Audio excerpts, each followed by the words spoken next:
자, 오늘 두 번째 시간 격려하며 살아요. 격려하며 삽시다. 특별히 선한 말을 통해서 선한 행동을 통해서 우리 모든 그리스도인들이 격려하며 사는 것이 좋을 것 같아요. 요즘 시대에는 우리 모두가 다 격려받기를 원합니다. 그렇죠? 그래서 가정에 돌아가면 남편이 아내를 격려할 줄 아는 그런 남편의 위치가 됐고, 또 반면에 아내도 남편을 격려할 수 있는 그런 위치에서 생활했으면 좋겠어요. 자, 오늘은 이제 부모와 자식 간의 관계 속에서 우리가 격려하며 살면 얼마나 좋을까 한번 생각을 해봤어요. 부모님은 자녀들을 잘 격려해야 됩니다. 격려하고 격려받는 부모 밑에서 자란 아이들, 자녀들은 마침내 그들이 성장 과정에 있으면서 성장하면서 다른 사람들을 격려하고 또 격려할 줄 아는 자녀로서 성장한다. 특별히 우리 부모님들은 자녀들에게 말을 할 때마다 부정적인 시각과 부정적인 생각과 그렇죠. 그걸 가지고 부정적인 말을 하면 안 됩니다. 무조건 안 돼 라는 말보다도 한번 생각해 보면 좋겠다. 무조건 안 돼 라고 말할 때가 있죠. 어린아이들한테는. 그러나 어린아이들에게 마저도 안 돼라는 말보다는 한번 그렇죠. 그렇게 하는 것이 어떻게 더 낫겠느냐? 한번 생각해 봐. 너 방식대로 하는 것이 낫겠느냐? 아니면 부모가 조금 가르쳐 줄게. 부모님이 가르쳐 주시는 그 방법대로 하는 것이 낫겠는가? 한번 생각해 봐. 그러면서 자녀가 결론을 내리면 그래 라고 말을 하면서 격려하며 사는 것이 좋습니다. 흔해 빠진 부정적인 시각, 부정적인 생각보다는 긍정적인 시각, 긍정적인 견해를 가지고 우리 부모님들은 자녀를 한번 교육시켜야 되겠다. 성경에 나와 있는 말씀에 보면은 그렇죠. 주의 교훈과 훈계로 양육하라 라고 말씀했는데 바로 성경의 원리를 보더라도 부정적인 보다는 긍정적인 측면이 더 많습니다. 어렸을 때부터 마땅히 행할 길을 아이에게 가르쳐라. 그러면 그렇죠. 마땅히 행할 길을 격려의 말을 통해서 잘 가르쳐 주는 거예요. 그러면 그 어린아이가 늙어서 또 하나님의 말씀을 잃지 않고 하나님의 말씀을 믿고 순종하며 산다는 겁니다. 자녀들이 잘못하는 것을 찾기보다는 자녀들이 잘하는 것을 찾으라는 우리 부모님이 됐으면 좋겠어요. 이 말을 또 역으로 또 한번 생각해 보는 거예요. 요즘 시대에는 자녀와 함께 생활할 때에 우리 부모님들도 자녀로부터 격려의 말을 그렇죠 듣기를 원해요. 자녀 여러분, 부모님을 잘 격려하십시오. 말 한마디를 통해서, 행동을 통해서 부모님을 잘 격려해 주셔야 됩니다. 우리 부모님들은 세상 속에 살면서 우리 자녀들보다 치열한 경쟁 속에서 생활하고 있어요. 그래서 본의 아니게 다른 사람들로부터 깊은 상처를 받을 때였고요. 그리고 그 아픔을 그렇죠 가지고 생활할 때가 많이 있습니다.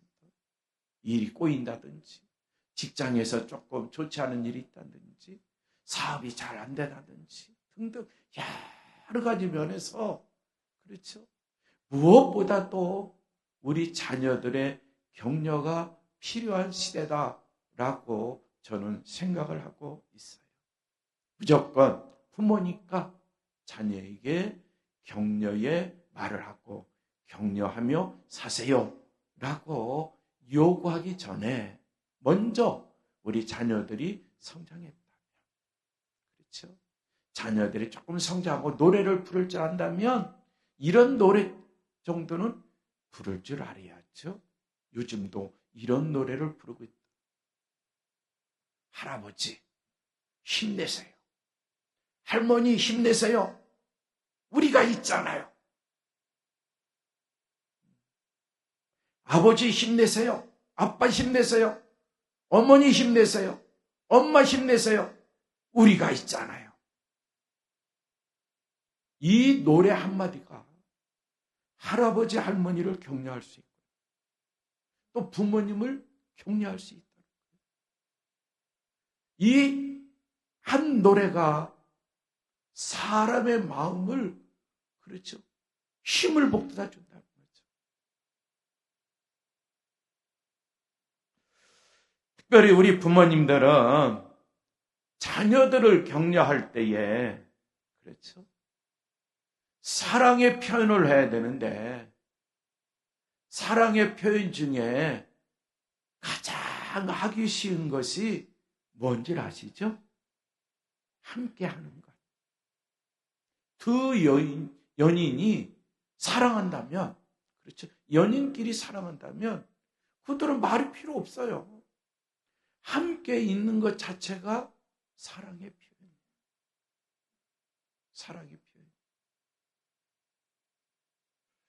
부모와 자식 간에도 마찬가지예요. 함께 보내는 시간이, 그렇죠, 많으면 많을수록 부모가 자녀를 사랑하고 또 한편으로는 자녀는 부모님을 사랑한다는 표현이에요. 요즘 시대에는, 그렇죠, 부모와 자식 간에 함께 보내는 시간, 그렇죠, 결코 쉽지 않습니다. 어렵다는 거예요. 자녀는 자녀대로 다 바쁘고요. 부모는 부모님대로 또 다 바쁘고요. 그래서 함께하는 시간이 너무나 작아요.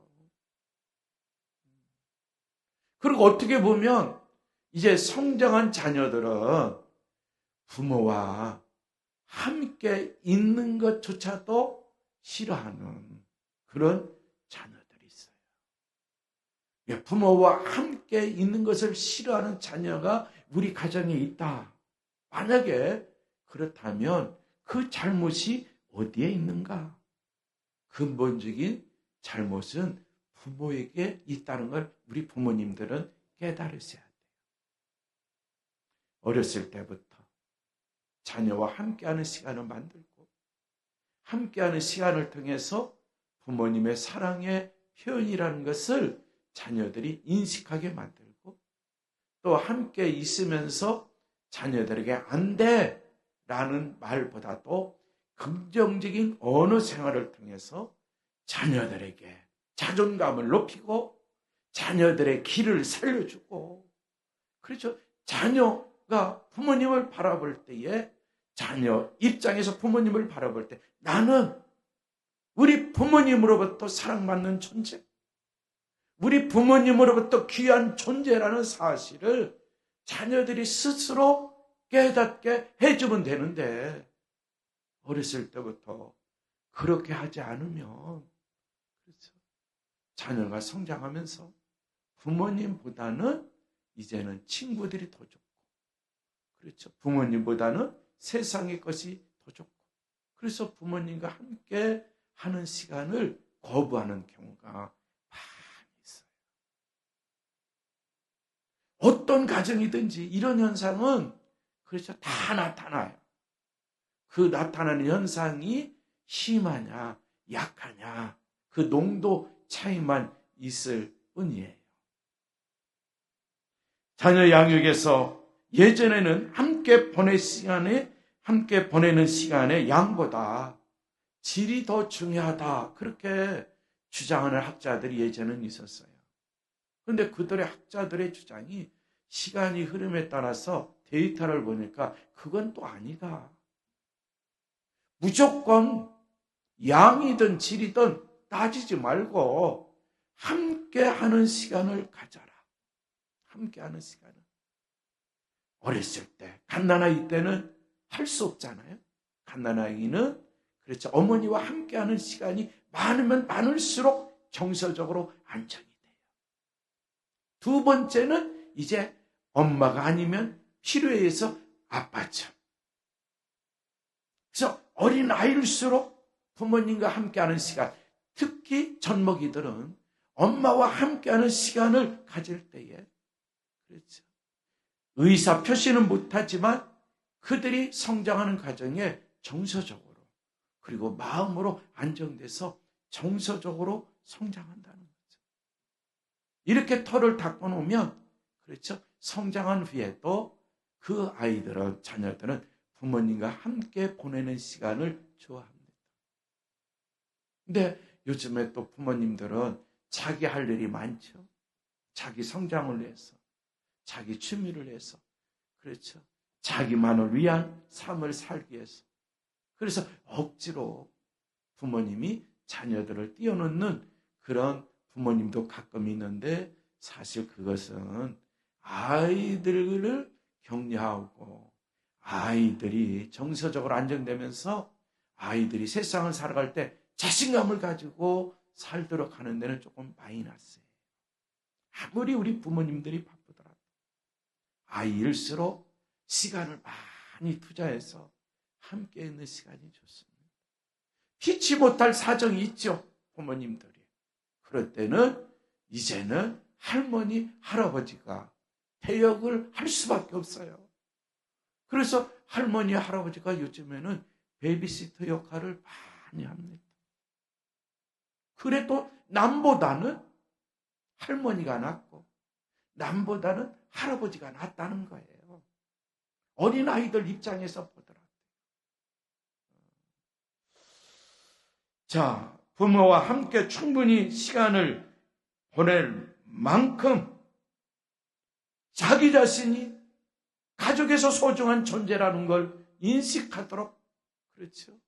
우리는 함께 보내는 시간을 통해서 무언중에 나타나야 돼요. 말을 하지 않아도 나는 아주 귀중한 존재야.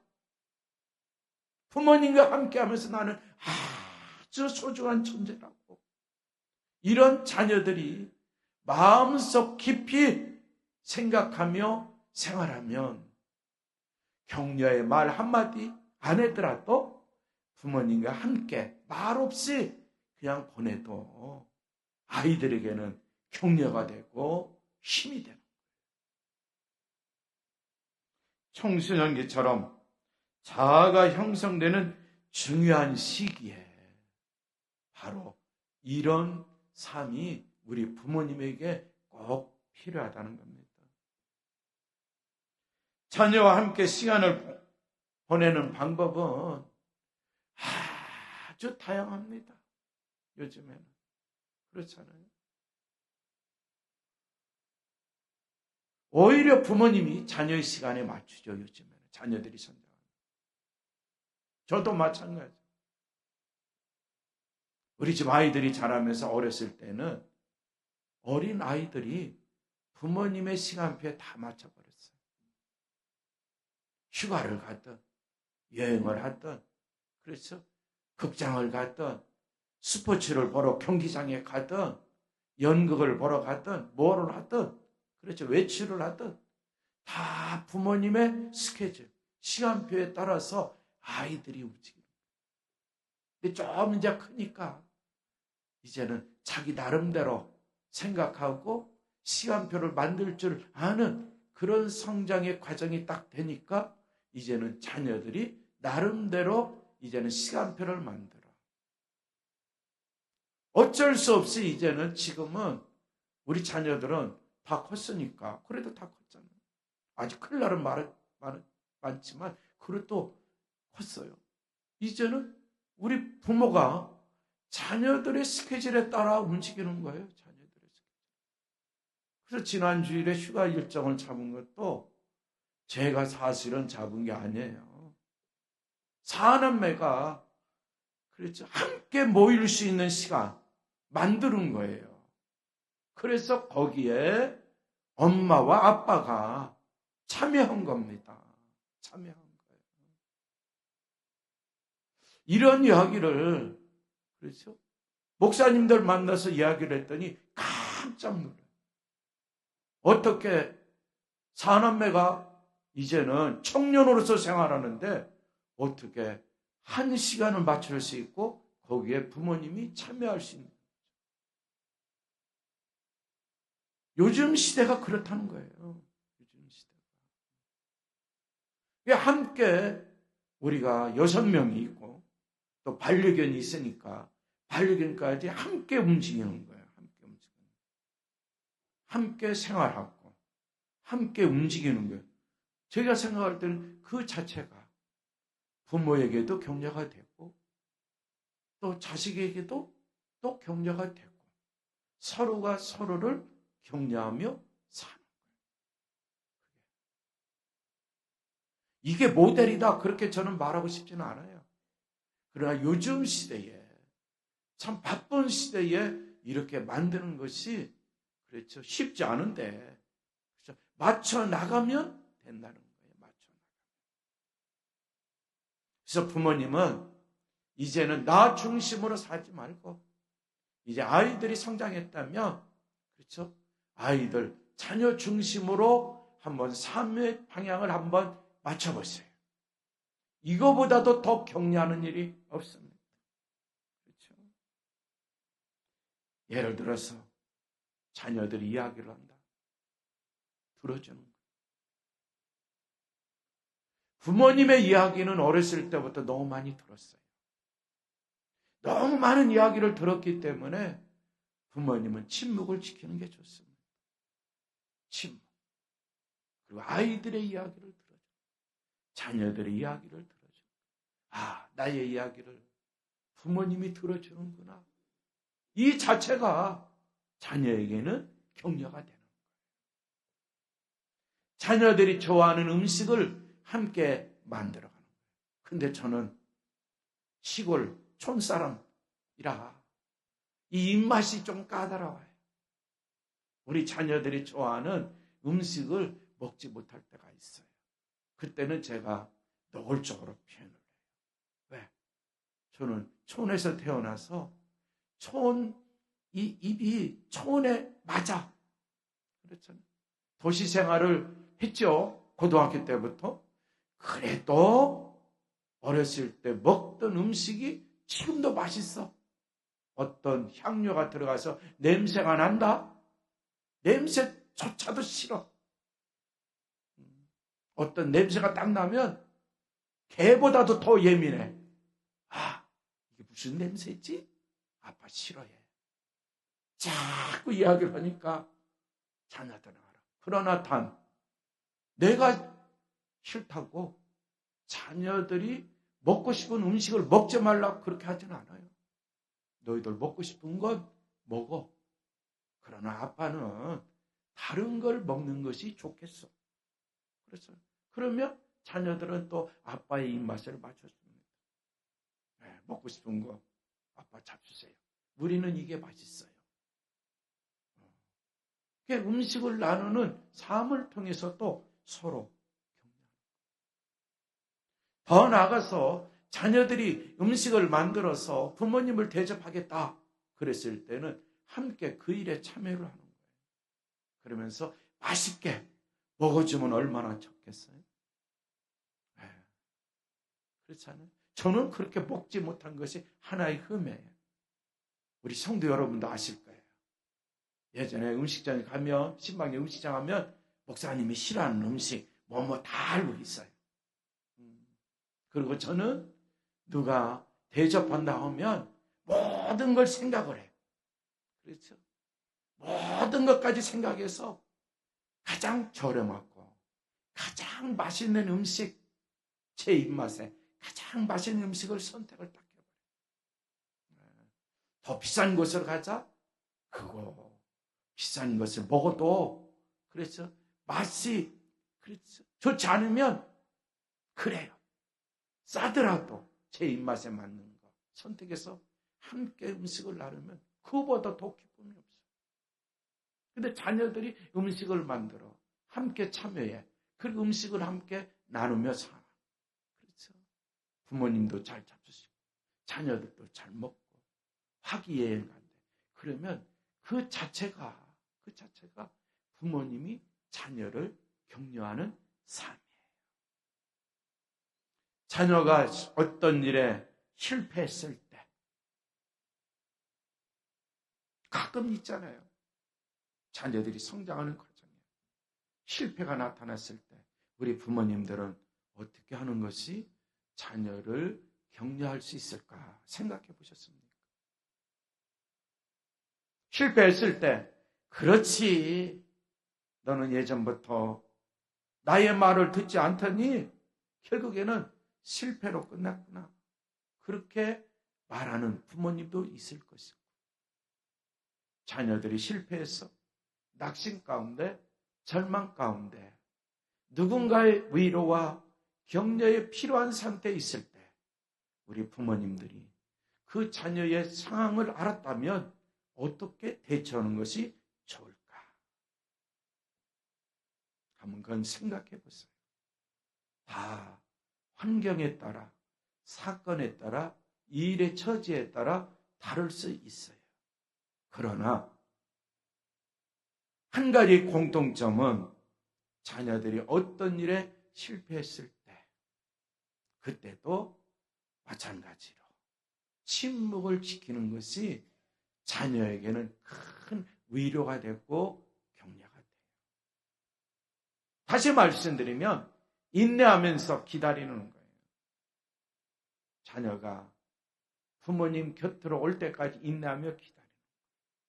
섣불리 부모가 위로하고 격려한다고 자녀에게 다가가면 자녀는 더 그렇지요? 밖으로 나갈 수도 있어요. 부모 곁을 떠날 수도 있어요. 내가 실패한 인생이기 때문에. 그러나 처음에는 침묵을 지키면서 자녀들이 부모님 곁으로 찾아오도록 기다려주는 거예요. 시간을 보내는 거죠. 시간이 약이 되는 거죠. 그렇죠. 그러면 또 그렇죠. 오지 않을 경우, 시간을 기다렸어도 오지 않을 경우에는 그때는 살며시 부모가 자녀 곁에 가서 자녀를 잘 위로해 줘야 되는데 그 위로해 주는 말은 그렇죠. 가장 좋은 스탠다드는 하나님의 말씀뿐이에요. 기도하고 또 기도하면서 하나님 내 자녀에게 위로해 줄 수 있는 말씀이 어디 있습니까? 진정으로 격려해 줄 수 있는 말씀이 어디 있습니까? 그러면서 기도하는 거예요. 성령님 가르쳐 주세요. 그러면 마음속에 깨달음이 오고 마음속에서 그렇죠. 가르침을 받는 주의 말씀이 있을 거예요. 그러면 그 말씀을 가지고 자녀를 접근하는 거예요. 자녀는 싫어하겠죠. 나는 실패한 인생이기 때문에. 그럼에도 불구하고 그렇죠. 자녀에게 접근해서 하나님의 말씀을 던져주는 겁니다. 아버지의 인간적인 말, 어머니의 인간적인 말은 너무나 많이 들었기 때문에 뻔해. 그래. 자녀들의 입장에서는 아버지가 입을 열면 뻔해. 무슨 말씀을 하실는지. 어머니가 입을 열면 무슨 말씀을 하실지 뻔해. 나는 다 알고 있어. 사실 다 알지 못하면서도 그동안 생활하면서 들은 이야기가 있으니까 다 알고 있어. 겁해요. 그러니까 가장 좋은 이야기는 하나님의 말씀을 통해서 자녀에게 이야기해 주는 거예요. 성경 이야기만 들려주고 함께 기도해 주는 거예요. 그러면 자녀들은 시간이 흐르면 깨닫게 되는 거예요. 성령님이 통해서 깨달음을 주십니다. 진정으로 나의 부모님이 나를 하나님의 말씀을 통해서 위로해 주고 있구나. 오늘 오전 예배 시간도 말씀드렸지만 시편 기자는 노래할 때 주의 말씀이 나의 위로가 되었다. 그럽니다. 우한과 환난을 겪는 중에도 오직 주의 말씀이 나에게 소망이 되고 주의 말씀이 나에게 위로가 되고, 오늘 복음성가를 불렀죠. 예수 그리스도 영원한 우리의 동반자, 우리의 소망이 되고 생명이 된다고 했잖아요. 그분이 주신 말씀을 통해서 우리 자녀들을 잘 위로하고 격려할 줄 아는 부모님이 되는 게 좋습니다. 어렸을 때부터 안정적으로 자란 아이, 어렸을 때부터 부모님의 격려를 받고 자란 아이, 이런 아이는 안정적인 청소년기를 지나서 어른이 됩니다. 그러면서 우리 가정의 자녀들은 마찬가지로 이제는 부모님도 격려할 수 있고 친구도 격려하고 위로해 줄 수 있고, 더 나아가서 우리 자녀들이 자라서 결혼해서 또 자식을 낳으면 바로 자식을 위로하고 격려해 줄 수 있는 그런 자가 된다는 거죠. 악순환이 아니라 선순환이에요. 그래서 우리 부모님들 오늘 기도하실 때에, 그렇죠, 자녀들을 격려하는 부모가 되게 달라고. 지금까지 내가 자녀들을 격려하지 못했다면 하나님 앞에서 진솔하게 나의 모습을 내려놓고 믿음의 결단을 내려야 되죠. 그러면서 서서히 자녀들을 품으면서 하나님의 말씀을 통해서, 선한 말을 통해서, 그렇죠, 자녀들을 격려하고 위로해 주면서 이 세상 속에서 살아갈 때에 생각해 보세요. 우리 가정의 자녀, 우리 부모인 내가 우리 자녀를 격려하지 않으면 누가 우리 자녀를 격려할 수 있을까? 교회 다니면 격려받을 수 있습니다. 목사님도 격려할 수 있고, 우리 그리스도인들도 자라나는 다음 세대를 격려할 수 있어요. 그러나 험준하고 험악한 세상 속에서 우리 가정에 속한 자녀들 과연 누가 격려할 수 있을까? 부모님이 아니면, 할아버지 할머니가 아니면 누가 격려하겠어요? 이웃집 사람이 아니죠. 지나가는 사람이 아니죠. 그렇잖아요. 교회에서, 그렇죠, 교회에서는 격려의 말을 하겠죠. 그런데 그게 진정한 격려의 말일까? 아니면 립 서비스일까? 그렇잖아요. 우리는 깊이 있게 생각해 봐야 돼요. 우리 모든 그리스도인, 믿음의 청년들, 그렇죠, 부모는 자녀를 격려하고, 역으로 우리 자녀손들도 부모님을 격려하고, 할아버지 할머니도 격려하며, 그렇죠, 그리스도 예수 안에서 늘 화평의 관계 속에서 생활해 보세요. 이 생활 자체가 격려하는 시간이에요. 하나님 감사합니다. 우리는 격려하고 격려받으며 살 수밖에 없는 존재입니다. 우리는 하나님의 말씀을 통해서 격려받습니다. 하나님의 말씀을 통해서 위로받습니다. 우리는 기도하며 하나님과의 만남을 통해서 예수 그리스도의 이름으로 기도하면서 우리는 격려받고 힘을 얻고 생활하고 있습니다. 간절히 바라옵기는 이제 가정으로 돌아가서 부부지간에도 서로 격려하며 생활하는 삶이 되게 해주시고, 부모와 자식 간의 관계 속에서도 부모님이 먼저 자녀손들을 격려하고 위로해주고, 또 반면에 자녀들도 부모님을 위로하고 격려하며 생활하는 그런 관계가 꼭 되도록 도와주시옵소서. 더 나아가서 우리 모든 그리스도인들은 이웃과의 관계 속에서도 격려받고 격려하며 생활할 수 있는 믿음의 성숙한 그리스도인들 다 되도록 은총을 베풀어 주시옵소서. 예수님의 이름으로 기도하옵나이다. 아멘.